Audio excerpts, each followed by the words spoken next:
Marcial. You know, that's in the memo. Did you read the memo?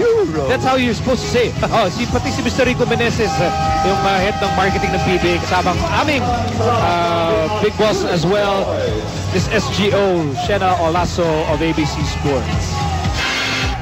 And back to action on the court.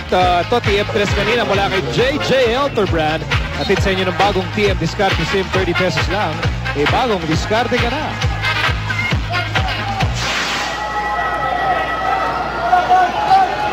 You know, you get a fine if you don't say it that way. You get a fine from Willie if you don't say it the correct way. May regalo ka rin. Nagsulat ka. You will get someone. Here's Roger posting up Paul Artadi, and really it's going to be a tough matchup para kay Artadi. Number 16, Paul Artadi, penalty. That's his second personal. At kanina pa nga nasa penalty ang Ginebra. So this will mean 2 free throws para kay Roger. Salutation, Sunday Salvacion for Mark Macapagal. Sunday Salvacion coming in para kay Mark Macapagal. Roger has had stints with 21 and balik Pure Foods though. He started his career with Pure Foods, won a championship before moving on to what used to be FedEx. Now he's back with Pure Foods, and the ball is with Artadi, and here's Tubid. Tubid! Raimundo with the rebound, 3-point lead para sa Pure Foods. Here's Rob Sands. And now Raimundo in that familiar matchup with Rivas. And here's Simon! And another assist dito kay Kirby Raimundo. He's gone to that move to beat Rafi Rivas to the basket. Pero ngayon, napansin niya, humihelp na yung mga Barangay Ginebra. Drop pass para kay PGA Simon. Simon now with 13 points off the bench. Under 2 minutes remaining dito sa third quarter. And Artadi will connect. Even surprising itong si PJ Simon, because usually yung mga ganun at maaga yung shot clock, hindi tinitira nito si Paul Artadi. But we did mention the confidence is there para kay Artadi. That's going to be a foul against Artadi.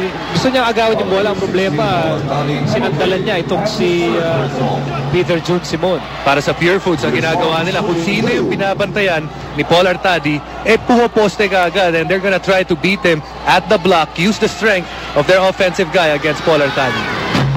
Ay manipis ang pangangatawan itong si Paul Artadi. Simon makes the first free throw, and John Dan Salvador is back on the hard court para magpahinga muna si Kirby Raimundo.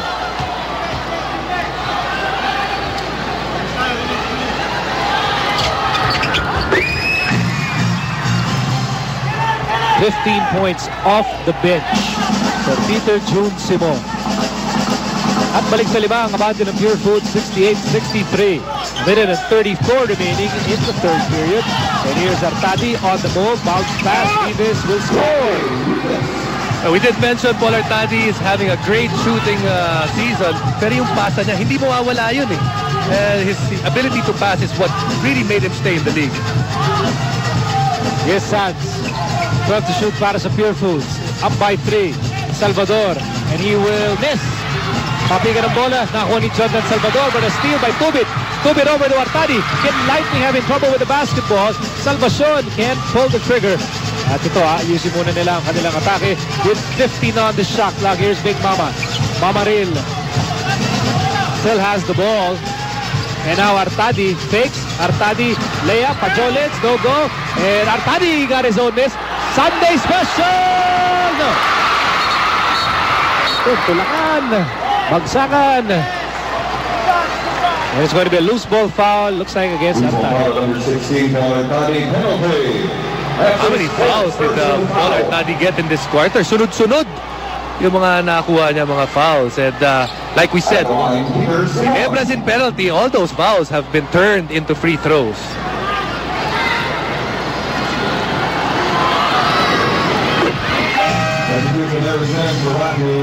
Meantime, Eric Meng binalik ni head coach Jong Wichigo para palitan si Rafi Rivas, and then he will also send in JJ Elterbrand in a moment.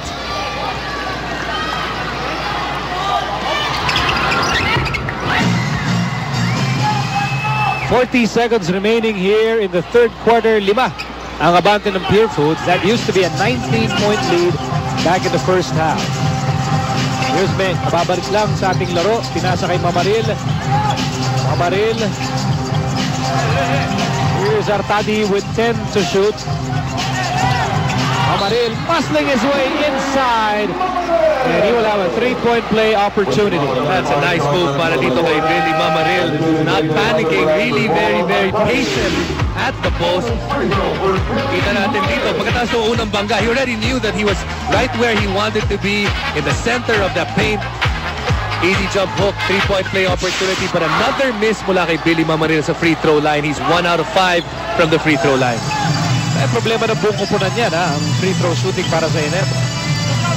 The 3-point ball game with just 11 seconds remaining bago matapos ang third quarter, and Bingris will score on the jump hook.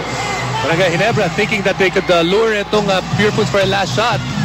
Shot was available, Bingris took it. Mamaril! Almost! Nagpasyon! Wala pa rin! Hinayang na hinayang ang Ginebra doon. Peter Jones Simon and the rest of the TJ Giants lamang pa rin 72-67 against Ginebra. Yan ang score at hit sa inyo ng San Miguel Beer Hale Wilson. Ang beer na walang katulad. Hindi po namin sagot yung kung naman germs meron yung aming sa mikropono. But all our prayers and best wishes to the former president Corazon Aquino, who, as Chris mentioned, is not feeling well. Alam ko naman, nung 86, binoto mo yun. Rob Sands to the left. But you know, the former president is a big basketball fan. As in, she is very much updated to what is happening in the PBA. And you know, I believe both of us are big fans of hers as well. You know, for what she's done to the country. So, get well soon. Get well soon. Meantime, here's Salvacion. And the ball is with Rob Sands as we begin action in the fourth quarter. Si Sweet Baby James dalawang keso di po lang yung ating grupo nanggigit.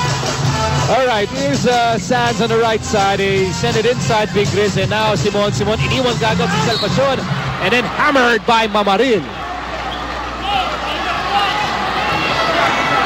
Alright, kasama natin si Senyor Domingo El Conquistador, Dominic Goy, who has a report on Pure Foods.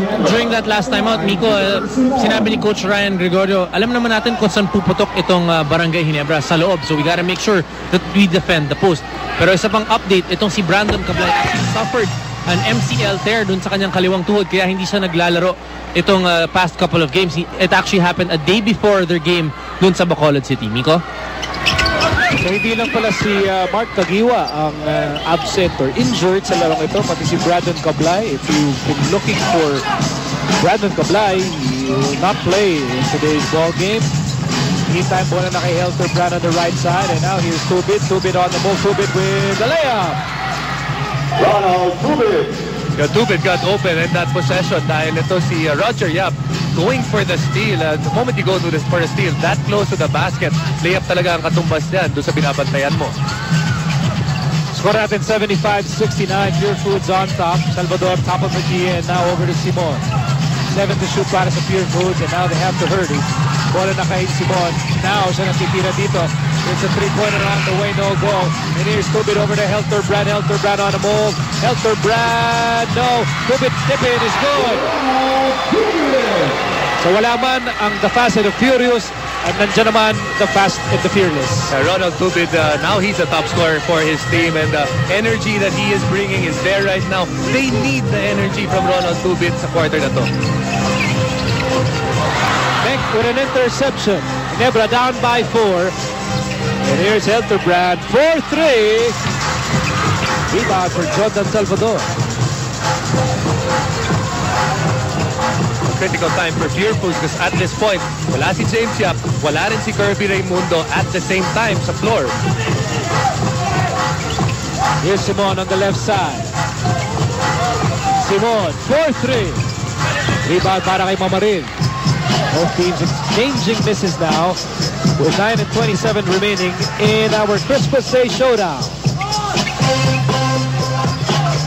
Here's Mink.